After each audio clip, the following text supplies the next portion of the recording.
Boa noite, sejam muito bem-vindos. Começa agora mais uma live do Cinefreak. Vasco e André estão sentados no cenário do Cinefreak, que é uma estante com vários objetos colecionáveis. Eu, Vasco Guimarães, estou usando meus tradicionais óculos, uma camiseta preta com os dizeres "Eu amo filmes". E ao meu lado minha esposa Andréa Franciulli, usando uma camiseta amarela com os olhos dos Minions. Bom, hoje o programa vai falar sobre streaming, canais de TV por streaming. Antes de mais nada, o que é streaming? Streaming é o envio de dados, áudio ou vídeo de forma contínua. Ele é transmitido continuamente a partir do momento que você acessa ou de um canal ou de um aplicativo. Você consegue ter acesso a essa série, a esse filme, esse conteúdo de forma contínua. Se você parar, ele fica registrado ali pela memória do seu aplicativo ou do seu servidor, do seu canal, do seu site, pelo acesso ao site, pelo seu IP, e a partir disso você continua assistindo do ponto que você parou. Tem duas formas de streaming. O streaming pode ser on demand, que é como funciona o Netflix, por exemplo, que você acessa o conteúdo, você busca esse conteúdo, ele está armazenado num servidor e você consegue assistir esse conteúdo ou ouvir, no caso de áudio. E tem o live streaming, que é mais ou menos isso que nós estamos fazendo. É isso que nós estamos fazendo. É uma transmissão ao vivo. Você consegue interagir com ele através de uma transmissão feita por um canal de acesso criado naquele momento para o vídeo. As lives do Cinefreak, que são feitas pelo Facebook, elas são live streaming e depois de finalizadas, elas são streaming on demand, porque você pode acessá-las posteriormente e assisti-las através de um canal que é criado, um servidor que é um espaço que é criado no servidor e que armazena esse vídeo. Então existem esses dois tipos de canal para o streaming. On demand, que ele armazena num servidor o conteúdo, e o live streaming, que é transmitindo ao vivo. A transmissão ao vivo, além dessa que você está assistindo, também funciona em canais de notícia, em canais de televisão, quando tem um link ao vivo. Ela funciona dessa maneira. O conteúdo por streaming, ele foi criado originalmente para conteúdos em áudio e posteriormente adaptado para um conteúdo em vídeo. Tá? Então isso é o streaming. O curioso é o seguinte, na época da pandemia, a Netflix, por exemplo, existe desde 2007, o Prime Video existe desde 2006, mas a tecnologia do streaming ficou tremendamente popularizada, não só nesses canais para o streaming, no Facebook também, durante a pandemia. Ela possibilitou o acesso a entretenimento a milhões de pessoas no mundo que não podiam sair de suas casas para buscar o entretenimento. Então, a tecnologia de streaming proporcionou a essas pessoas que o entretenimento chegasse até elas. E proporcionou também a popularização, quando eu digo popularização, é tornar da população a criação do entretenimento. Porque você, da sua casa, assim como nós estamos fazendo aqui, conseguiu levar entretenimento, informação, educação, curiosidades, receitas, até o público que estava ávido por esse tipo de entretenimento. Então, a popularização das vias de transmissão de dados, ou seja, de informações nesse caso, foi obtida por grande parte da população. Não é à toa que a tecnologia do ano foi a tecnologia de transmissão, lives, videochamadas, teleconferências, a própria TV por streaming é considerada, sem dúvida nenhuma, a tecnologia do ano. Ajudou a salvar o isolamento social de muita gente. E é curioso, né? As pessoas pensam, isso é uma coisa nova, quando assiste o Netflix ou vê um canal por streaming, pensa que é novo. Não, na verdade não. Ela existe desde a década de 90, mas de outra forma, na forma de podcasts, de conteúdo sonoro, uma rádio online. Tem uma história curiosa. Nós, do Cinefreak, temos um amigo que trabalhou na IBM. IBM é uma das maiores empresas de tecnologia do mundo, uma empresa norte-americana. E ele é muito fã de cinema, gosta muito de filme, tem centenas e centenas de filmes, e ele consegue assistir esses filmes, e ele queria ter acesso a esses filmes de todo lugar que ele tivesse. Porque quem tem uma coleção de DVDs, uma coleção de filmes muito grande, não tem como transportar essa coleção de forma fácil, a não ser que você tenha em arquivo digital. Mas mesmo assim, dependendo do volume da sua coleção, isso é impraticável. Então o que ele pensou? Isso logo no começo dos anos 2000, hein? Ele fez o seguinte, ele digitalizou a coleção dele e ele passou para diversas HDs. Ele criou um servidor na casa dele, para ele, isso é um serviço que ele fez para ele. Ele criou um servidor na casa dele, um computador de base, e conectou as HDs a esse computador. E ele criou um canal, um link, um site de armazenamento. Então ele pegava, criava um link dentro desse site que ele criou para o conteúdo que estava nas HDs. E ele conseguia assistir os filmes da coleção dele em qualquer lugar. Este é exatamente o princípio do streaming. Esse senhor... Ele é um senhor mesmo, né? Esse senhor que trabalhava na IBM, fã de cinema, né? Uhum.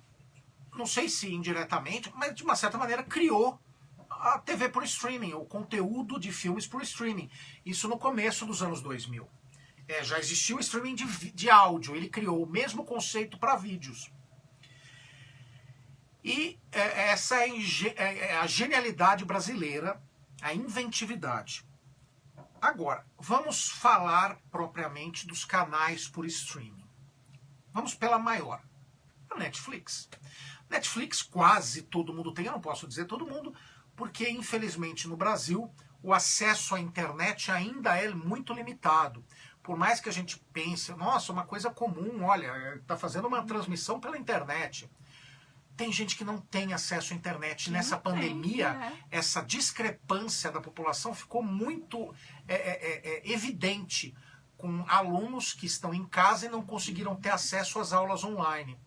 É uma vergonha, porque a internet em muitos países é gratuita, ela é fácil de ser levada até a população.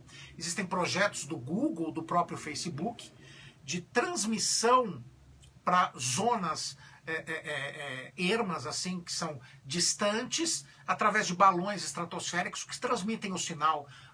Você não precisava, você pode prender um balão em cima de uma região, o emissor compreende aquela região ao qual o balão está içado, e você consegue transmitir a internet através desse emissor de sinal. Isso era possível ser feito, mas ainda não foi. A Netflix, ela surgiu em 1997, ou seja, na década de 90, como uma empresa que entregava DVDs pelo correio. Ou seja, a Netflix era uma empresa que entregava DVDs pelo correio. Você comprava o DVD, eles mandavam para sua casa pelo correio. Era quase um clube do DVD. E ela teve bastante sucesso nisso, tanto que em 2007, 10 anos depois, ela entregou o seu bilionésimo bilionésimo DVD e encerrou aí o serviço de entregas de DVD. Então eles ficaram 10 anos. 10 anos. E passou a atuar nesse momento como uma empresa de streaming, ela passou a ser uma empresa de armazenamento de conteúdo para distribuição online.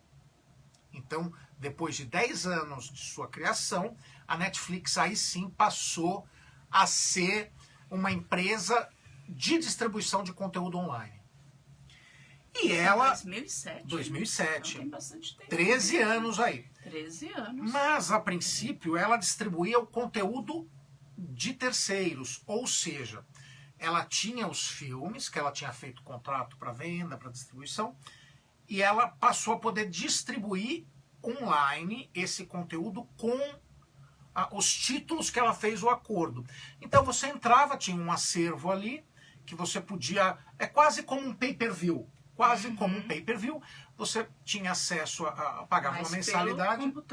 Pelo computador, ainda nessa época, em 2007, existia TVs inteligentes, mas elas não eram tão variadas e tão acessíveis como hoje. Então o conteúdo era basicamente pelo computador.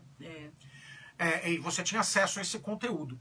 A Netflix percebeu que o grande lance deste mercado era a produção de conteúdo personalizado.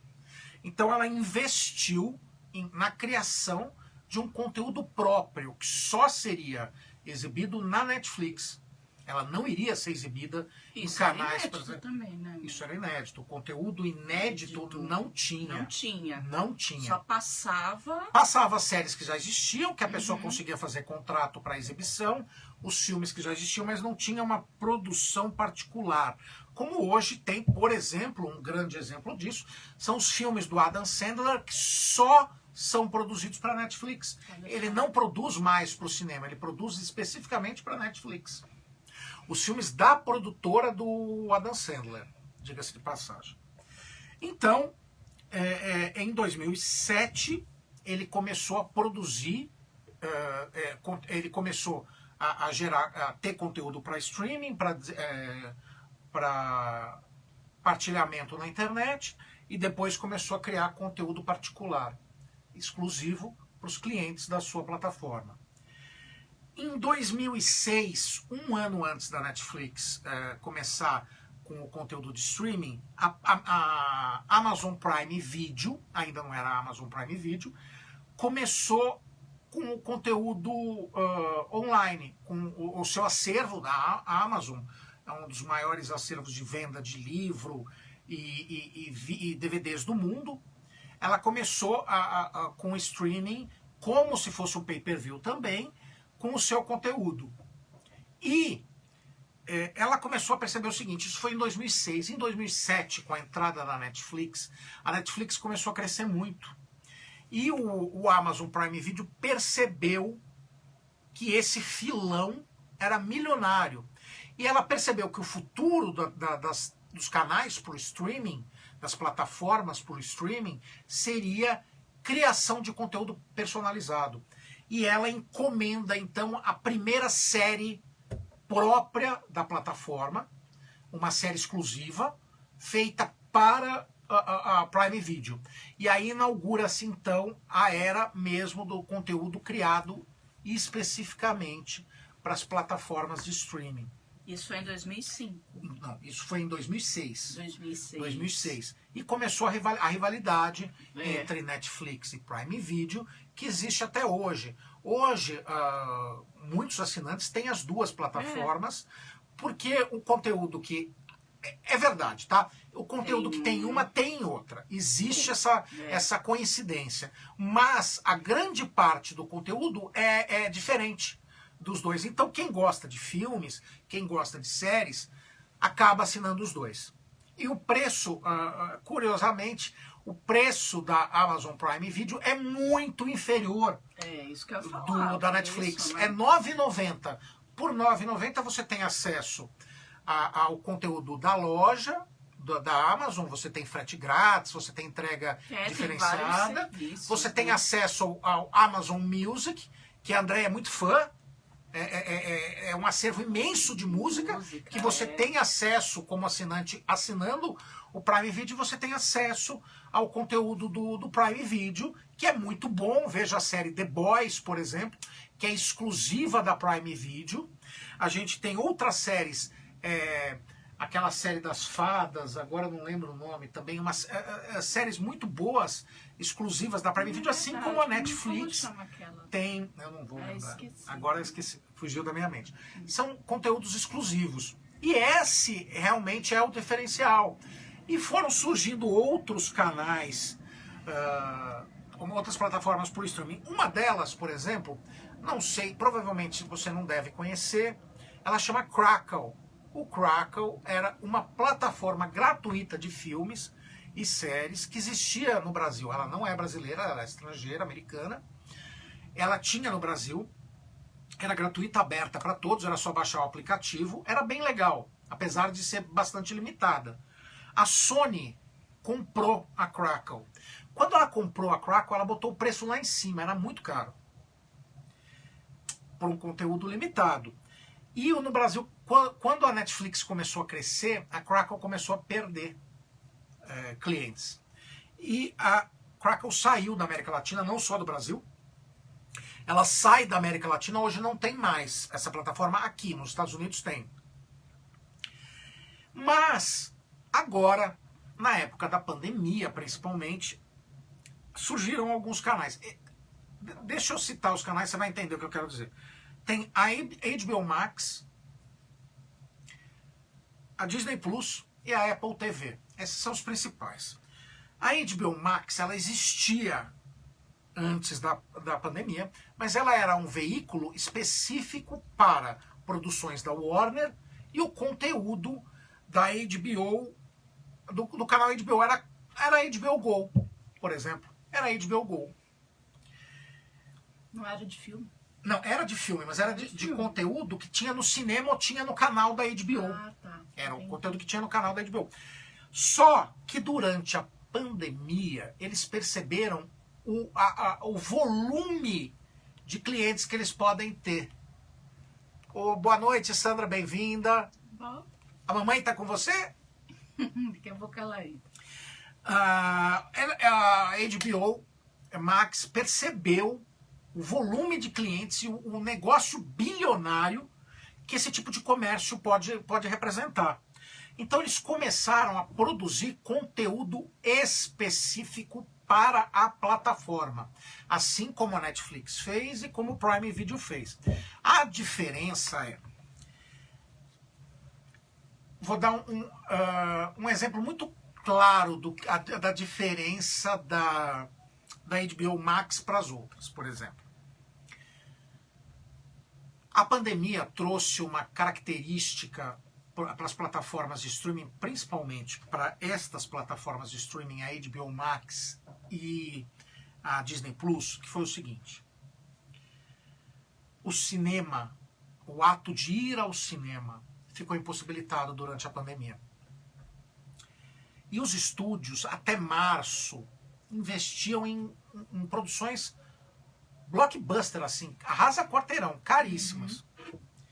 E da noite para o dia, os estúdios de cinema se viram impossibilitados de lançar esse conteúdo nas salas de cinema. E eles começaram a segurar ou postergar, atrasar a estreia desse conteúdo. Só que chegou uma hora que não dava para segurar mais, porque não tinha uma previsão de quando podia se restabelecer quando a abertura dos cinemas iria acontecer. Então teve que ter, por contrato até, com as produtoras que criavam o conteúdo, com os estúdios que desenvolveram os conteúdos, tinha que ter um veículo para aquilo estrear. E a HBO Max começou, a HBO Max e o Disney Plus começou a distribuir esse conteúdo. Então, ao invés de estrear nas salas de cinema, eles passaram a estrear nessas plataformas. E vários filmes, inclusive o último filme agora, que estreou na semana passada, a Convenção das Bruxas, a versão nova desse filme, com aquela atriz que fez a Mulher Gato, com um elenco famoso, a Anne Hathaway, com a Anne Hathaway fazendo o papel que era da Angélica Houston na primeira versão. Esse filme estreou na HBO Max, era para estrear nos cinemas, estreou na HBO Max. Assim como a Viúva Negra, o filme da personagem da Marvel dos Vingadores, era para estrear no cinema, vai estrear no Disney Plus. Então eles começaram a ser um canal de distribuição desse conteúdo exclusivo que deveria ter passado nos cinemas, mas por causa da pandemia não teve essa possibilidade. E o curioso é, com a ascensão vertiginosa das plataformas de streaming, das pessoas que acabaram assinando, consumindo as plataformas de streaming durante a pandemia, projetos que nunca seriam aprovados, que a gente nunca veria, como a versão do Zack Snyder da Liga da Justiça, viram a concretização desses projetos nesses canais.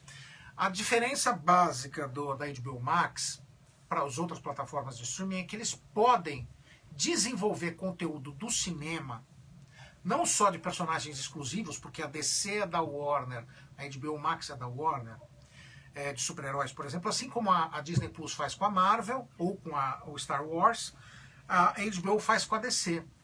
Eles possibilitaram a existência de um projeto que nunca veria a luz do dia, que foi o projeto do Zack Snyder, do Liga da Justiça. Para quem não lembra ou não está por dentro desse projeto, aconteceu o seguinte: o filme Liga da Justiça, que estreou em 2017, que reúne os personagens da DC, o Batman, o Super-Homem, o Flash, o Aquaman, a Mulher Maravilha e o Cyborg, que são alguns dos principais super-heróis dessa editora, ele estava sendo produzido, ele estava sendo dirigido pelo Zack Snyder. A filha do Zack Snyder se suicidou, ele perdeu a filha dele. Caramba. Ele ficou muito abatido e na época a Marvel tinha uma hegemonia nos cinemas sobre produções de super-heróis. Era imbatível, o volume de bilheteria, tudo. E a DC, a direção os produtores, os CEOs da Warner ligados à DC, acreditavam que os filmes da editora dentro do estúdio deveriam seguir o padrão da Marvel. Então eles marvetizaram os filmes. Aconteceu isso com alguns filmes, o Esquadrão Suicida é um, e o Liga da Justiça foi outro. E descaracterizou o que estava sendo criado no universo estendido proposto pelo Zack Snyder. Como ele tinha uma visão mais adulta, mais dark do universo, ele acabou sendo posto de lado. Foi substituído na direção pelo Joss Whedon, que propriamente é um dos diretores dos maiores sucessos da Marvel. Ele dirigiu o Vingadores na Marvel, o Vingadores 1 e o Vingadores 2. Então eles trouxeram o cara para trazer aquele estilo Marvel para DC.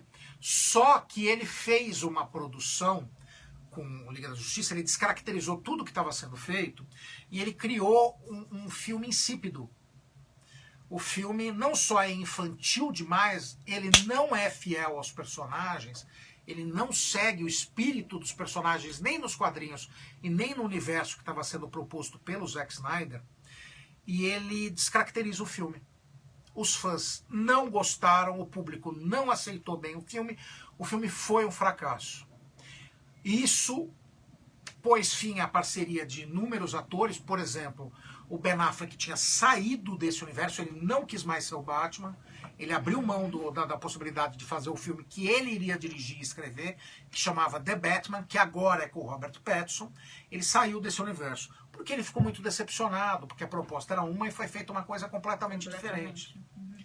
E não só isso, existem relatos, o Ray Fisher, o ator que faz o Cyborg, ele acusa a produção nova do filme da Liga da Justiça, inclusive o seu diretor, Joss Whedon, de maus tratos aos autores e de racismo.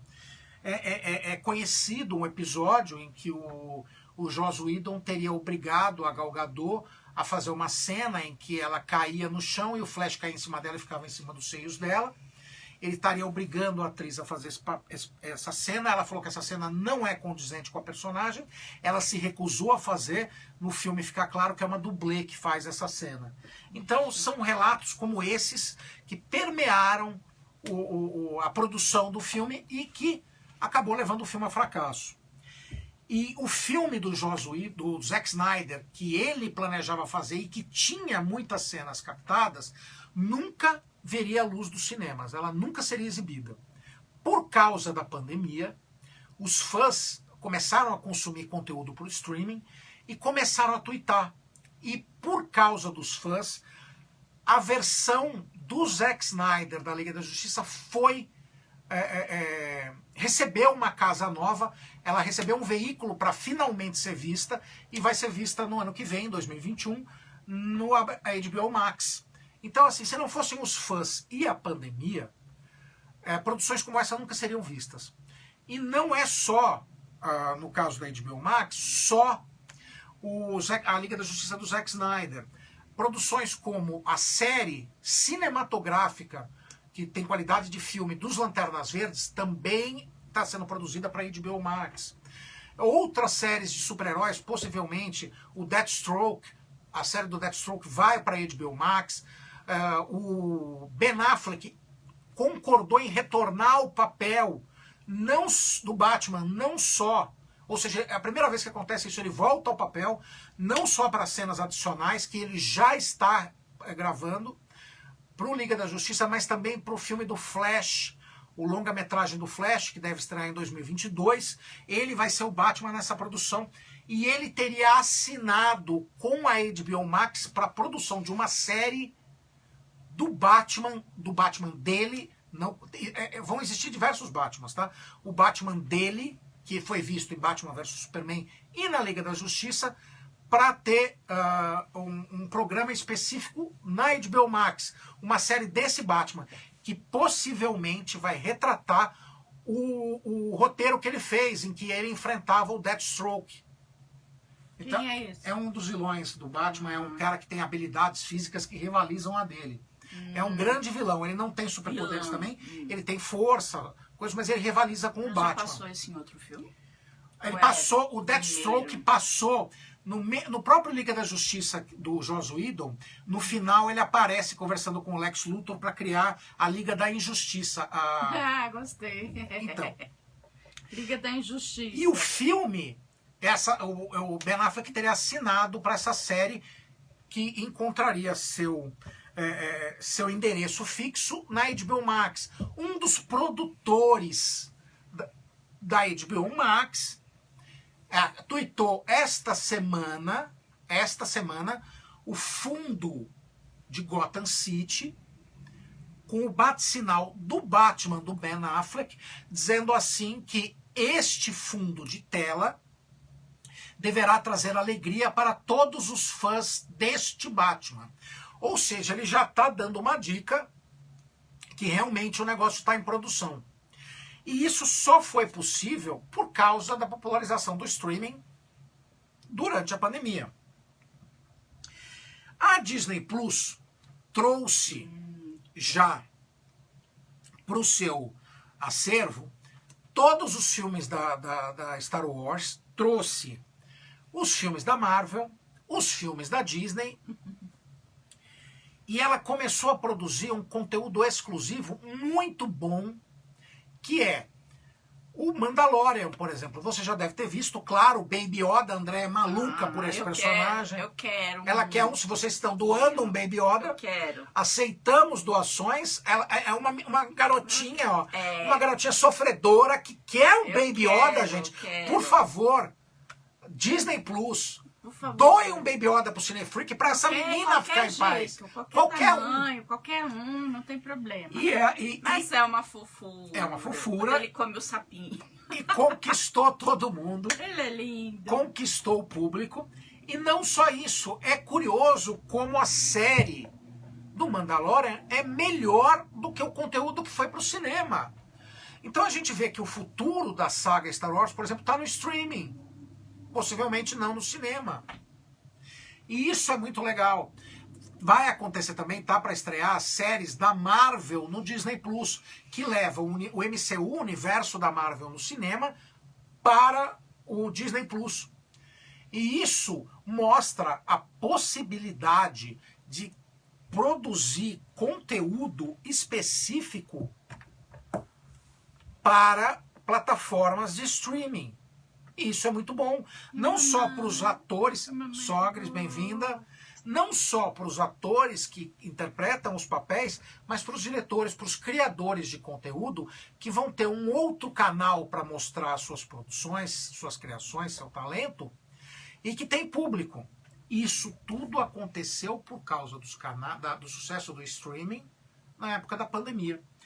Outro canal que surgiu é o Apple TV, que também está produzindo conteúdos inéditos, com diversos atores, conteúdos de qualidade, séries que concorreram ao Emmy, e não só isso, filmes também. Durante a pandemia teve um filme da Segunda Guerra Mundial com o Tom Hanks, que deveria ter estreado nos cinemas, não conseguiu, ela não conseguiu chegar às telas por causa do isolamento, das leis de saúde pública. Ela foi para a Apple TV. A Apple TV está em promoção também no Brasil por R$ 9,90 por mês. R$ 9,90, muito barato, a pessoa pode assinar. O problema que tem é que, infelizmente, nem todas as TVs, as Smart TVs, têm o ícone de acesso ao Apple TV. Sério? Sim. Então tem que comprar um aparelhinho para adaptar o Chromecast, por exemplo, ou conectar o celular com um cabo HDMI na televisão e passar o sinal da Apple TV, o conteúdo, para a televisão. É possível fazer isso com um cabo HDMI ligado ao celular. Existe o adaptador, existe o cabo específico para o celular. Tudo, né? Não, mas é fácil. É fácil. E assim, diversos canais por streaming estão surgindo. Cada vez mais acessíveis, alguns nem tanto. Existem promoções, por exemplo, a Vivo, isso eu tinha até que te falar, a Vivo lançou uma promoção para assinantes da Vivo para receber o conteúdo do Disney Plus, por exemplo. Tem promoções de gratuidade por tempo determinado para assinantes do canal. Tem uma promoção, por exemplo, da Globoplay em conjunto com a Disney Plus. Você assina um valor fixo que você tem acesso às duas plataformas. Olha que legal isso, gente. Isso é bem legal. Então, possibilita que as pessoas tenham acesso a isso. E cada vez mais canais por streaming vão surgir. Não, Tenha certeza. Legal, amor. Que o Brasil começou a produzir também, né? Globoplay. A Globoplay, os próprios brasileiros produzindo na Netflix. Sim, isso porque abriu um outro campo aí, outro mercado, né? Séries brasileiras com produção requintada, você pode assistir nas plataformas por streaming. Tem séries de terror brasileiras muito, muito boas. Muito legal. Na Netflix tem séries de ficção científica muito boas brasileiras na Netflix. Um conteúdo que não poderia ser feito, possivelmente não poderia ser feito na TV aberta, ou até na TV a cabo. Ele encontrou um público específico, um canal para produção dentro das TVs por streaming. E isso é um mercado que está se expandindo. A Netflix está investindo 5 bilhões de dólares agora em 2021 para a criação de conteúdo exclusivo. 5 bilhões. E ela quer que pelo menos metade do acervo seja de produções exclusivas. Ou seja, 50% de filmes de grandes estúdios e 50% de produção exclusiva. Isso abre caminho para diversas produções. Sim, e para criações que a gente nunca veria na TV. Sim, inclusive, uma coisa curiosa, tem um projeto da Netflix de criar a primeira novela nos padrões da Globo, novela mesmo. Folhetim, novela, na Netflix. Que legal. A primeira novela da Netflix, que seria uma maxi-série com 140, 150 episódios. Uma novela. Um novelão mesmo. Um novelão. Eles planejam fazer isso. E é legal. Um mercado que está crescendo e está gerando inúmeras possibilidades. Por quê? Porque você não precisa só assistir na sua casa, você pode assistir no seu celular, no tablet, no computador. Você pausa o episódio e assiste quando você quiser. A portabilidade é total. E isso atrai muito o público. O que tem que melhorar um pouco é o preço, não de todos, de alguns. Porque se a pessoa quiser assinar outros, né? Aí então, o legal disso é você assinar, né? Todos. Acaba ficando caro. Mas muita gente fez o seguinte, né? Ele parou de assinar a TV a cabo, sim, quem assinava a TV a cabo, e passou a assinar só os canais, as plataformas por streaming. Muita gente fez isso.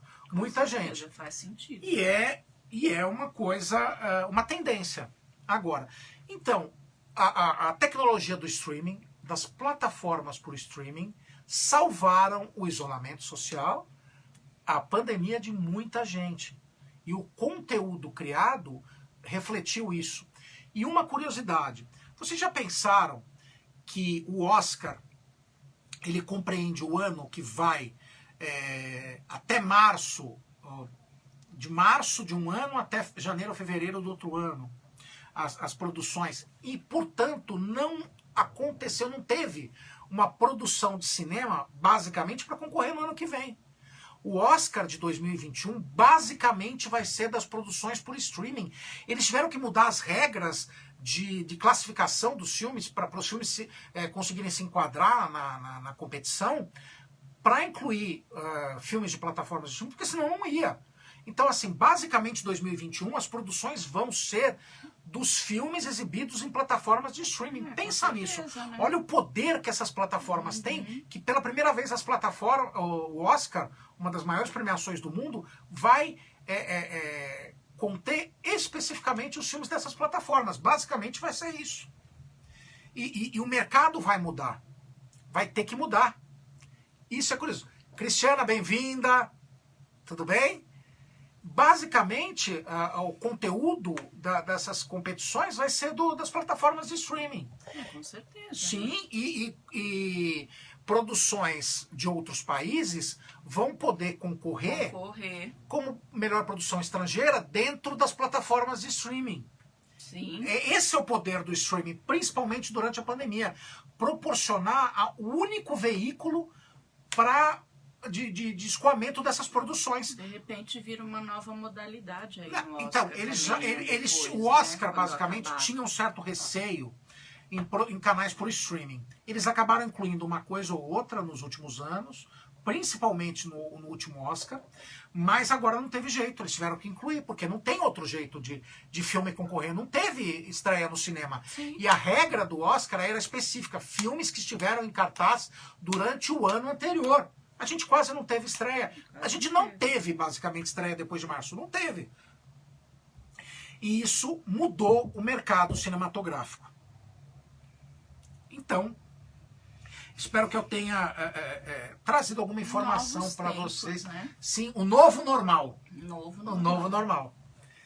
Agora, como acontece em toda semana, a gente vai trazer as estreias. Só que as estreias essa semana, elas estão um pouco diferentes. As dicas de estreia do Cinefreak.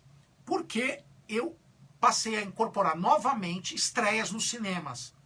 Veja bem, estão acontecendo estreias nos cinemas. Nem em todos os cinemas, nem em todas as cidades estão tendo estreias.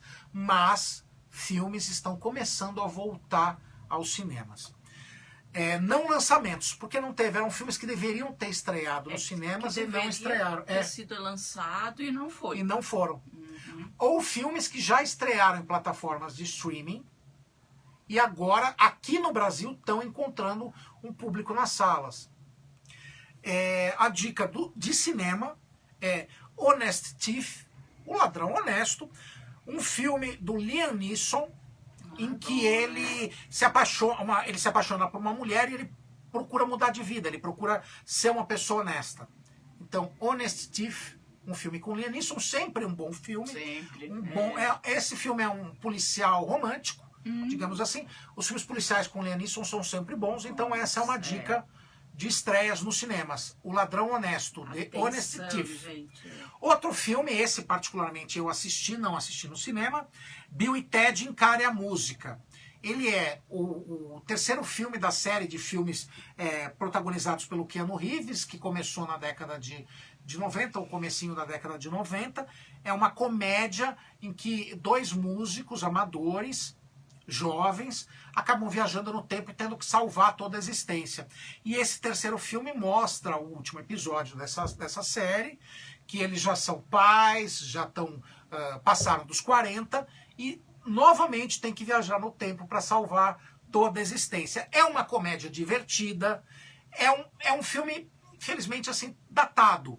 Ele segue mesmo o mesmo padrão, mas quem assistiu os dois anteriores vai curtir o filme. É um bom filme, uma boa comédia. Quem gosta do Keanu Reeves é um prato cheio, principalmente vendo ele saindo do costume que ele tem de filmes policiais, filmes mais violentos, fazendo uma comédia leve. Ele está muito divertido e ele exercita nessa comédia o lado músico dele. Porque o Keanu tem uma banda. Ele toca e ele toca no filme, é muito legal. Vale a pena. Bill e Ted, encare a música. E se você quiser, procure assistir os dois anteriores. Também Bill e Ted, uma aventura fantástica, Bill e Ted, uma viagem no tempo, e Bill e Ted, Encare a Música. São os três filmes que compõem essa trilogia. Aí, ó.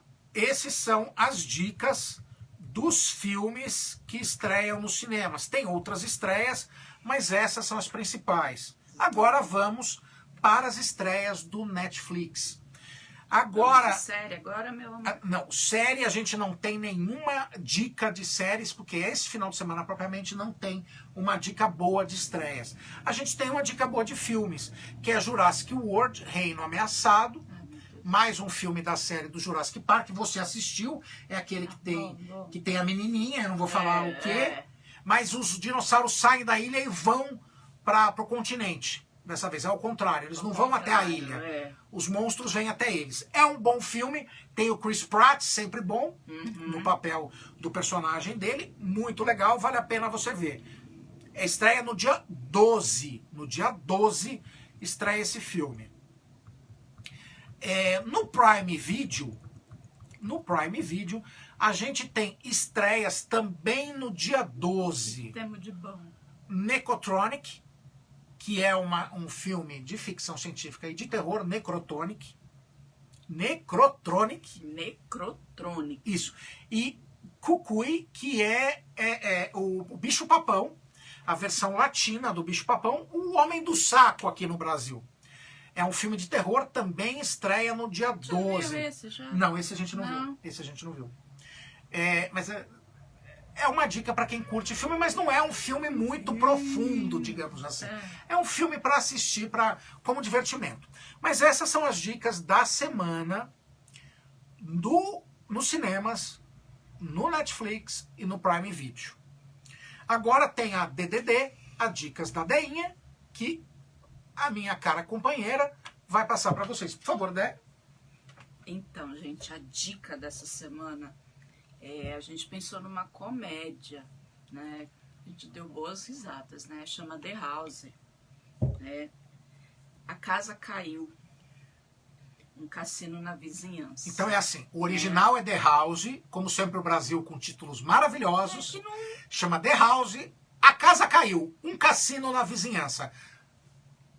Esse é o título brasileiro. Continue. Então...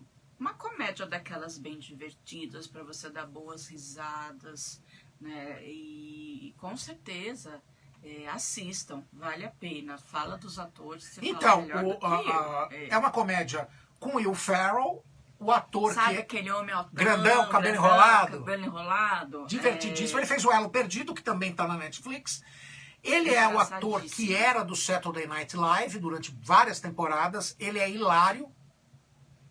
Ele faz este filme junto com a Amy Poehler, que também era do Saturday Night Live.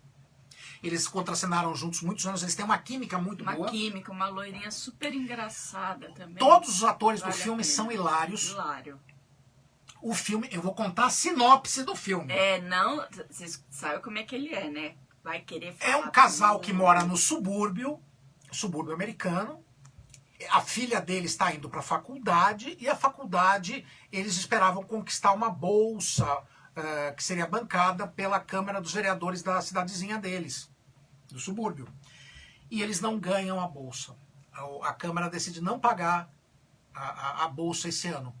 E eles ficam desesperados para conseguir pagar, porque eles prometeram e não querem que a filha perca essa oportunidade. Então eles decidem abrir um cassino em casa. E é hilário, ver uma comunidade fechada, toda certinha, tendo que lidar, de repente, com uma atividade clandestina como essa. O filme é hilário, as interpretações são excelentes, o roteiro é muito engraçado, vale a pena você assistir. Então é The House, A Casa Caiu, um cassino na vizinhança. Assista esse filme, é muito engraçado. Não é, Dé? Essa é a sua dica da semana? Essa é a minha dica. Vamos dar umas boas risadas, vale a pena, gente. Bom, outra coisa, esta semana a gente teve uma perda imensa para todo fã de cinema, para o cinema de uma forma geral. Perdemos o maior James Bond de todos os tempos. Perdemos Sean Connery. O pai do Indiana Jones. Vasco está mostrando um boneco do Sean Connery. Sean Connery. Aqui. Ele viveu bem, mas é engraçado, né? Eu falo isso para a Andréia. A gente nunca quer que os nossos ídolos, os astros, morram. Na verdade, eles não morrem, eles ficam eternizados na tela. O Sean Connery... Ele teve não só James Bond, né? Não, o Sean Connery foi papéis... Ele foi o pai do Indiana Jones. Pai do Indiana Jones. Ele fez diversos filmes maravilhosos. Ele fez Caçada a Outubro Vermelho, inesquecível. O Nome da Rosa. O Nome da Rosa, gente. Que personagem maravilhoso do Sean Connery. Ele interpreta aquele personagem inteligentíssimo, forte, mas que tem uma doçura nas palavras. A gama de variação de emoções e de sentimentos que ele passa é impressionante. E o primeiro James Bond, na minha opinião, até hoje, o melhor James Bond, ele trouxe um charme pro personagem. Ele era um ator maravilhoso. O último filme que ele fez foi A Liga dos Cavaleiros Extraordinários, que é um filme baseado em quadrinhos. Ele não gostou do resultado, então ele resolveu se aposentar do cinema. Mas com quantos anos ele fez esse filme? Se eu não me engano, esse filme foi em 2010, 2012. Depois disso ele não quis fazer mais. Ele já estava na casa dos 80. Ele já estava nos 80, mas inteiro. Quem vê os filmes dele, vê. E assim, ele não quis mais porque ele não gostou e ele achou que... não sei se foi por uma questão dele estar envelhecendo também, mas que ele não ia entregar uma coisa à altura do nível que ele queria apresentar, ou que ele achava que o cinema já não estava refletindo o que ele acreditava que deveria refletir, e acabou se aposentando. Ele depois disso só dublou uma animação, fez uso da voz, mas nunca mais fez nada. E essa semana nós perdemos o Sean Connery aos 90 anos. É uma grande, grande, grande perda para o cinema. Um grande ator, uma figura lendária que partiu daqui, mas vai ficar eternizado na tela do cinema com produções maravilhosas, como a que a Andréia falou, O Nome da Rosa, que eu sempre que posso assisto novamente, e que com certeza, assim como eu, quando escutar 007, James Bond, ou aquela musiquinha vai lembrar sempre, sempre do eterno Sean Connery. É uma pena, é um ator muito querido, porque eu, desde pequeno, pude assistir os filmes dele com o meu pai que me introduziu na paixão, no amor pelo cinema, assistindo comigo filmes. Minha mãe não deixava, eu era pequeno, ele ficava de madrugada comigo vendo. Escondido, olha. Oh. E um dos filmes que a gente mais gostava era Vasco, o que é isso? Não tinha censura, ele via qualquer coisa. O Satânico Dr. No. Era um filme maravilhoso, que para sempre eu vou lembrar, associar o Sean Connery a assistir os filmes com meu pai. E foi muito triste isso. Com certeza toda a comunidade cinéfila do mundo está de luto. E hoje, dia 5 de novembro, é o Dia Mundial do Cinema. O Dia Mundial do Cinema. Hoje é o dia que todos nós, todos que amamos cinema, celebramos essa invenção. Então, para você que está aí do outro lado, assista um filme pensando que hoje é o dia de todos nós que amamos cinema, que vivemos o dia a dia um pouco melhor por causa da existência dos filmes e dessa grande contribuição para a humanidade que é o cinema. Uma das maiores invenções. Uma né? das maiores Cinema, invenções né? do cinema. Parabéns, cinema! E com certeza estaremos sempre juntos com você. Por hoje é só. O Cinefreak agradece a sua presença, a sua companhia na noite desta quinta-feira. E a gente se vê na próxima quinta. Um beijo e obrigado, gente. Comemore assistindo um super filme. Tá bom, gente? Tchau, gente. Boa noite e boa semana.